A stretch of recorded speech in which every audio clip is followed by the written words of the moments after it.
Mana akalar, mashinalarni bir-biriga trading qilib berdik. Sciolion 06 ni ofitsialni dilerdan olinganini Sciolion 07 ga barter qilib berdik. Ustiga $10,000 pul oldik.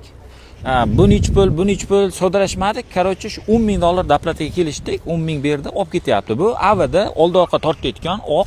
Bu 3000 kilometr yurgan. O'zi bular hozir 41,5 mingdan oshiqroq turibdi. 503 million ofitsialda.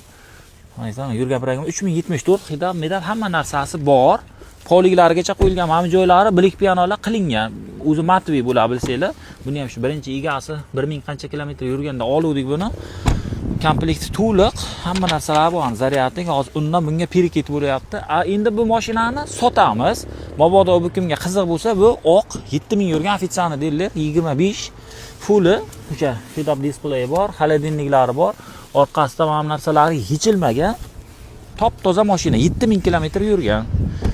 Bunga Nexin ballonlargacha taqib tayyor qilib qo'ygan edi.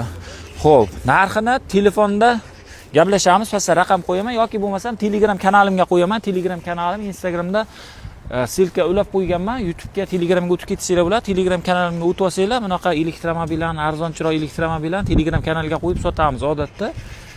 Kanalimizga o'tib olinglar. Joyimiz Tashkent Index Universal bozorda. BYD servis, mana shu joylar o'zimizniki, bilasizlar. Mabodoga boshqa mashinalar kerak bo'layotgan bo'lsa ham hamma mashinalar bor. Bentley deysizlarmi, Avatar ikkitalab, Zikr 9X. Bu yoqda mana gibridlar, mana chempionlar, mana shunaqa bu mashinalar hammasi o'zimizga qarashli. Bemalol tashrif buyurib, xarid qilib ketishingiz mumkin. Charchamanglar, hammaga rahmat.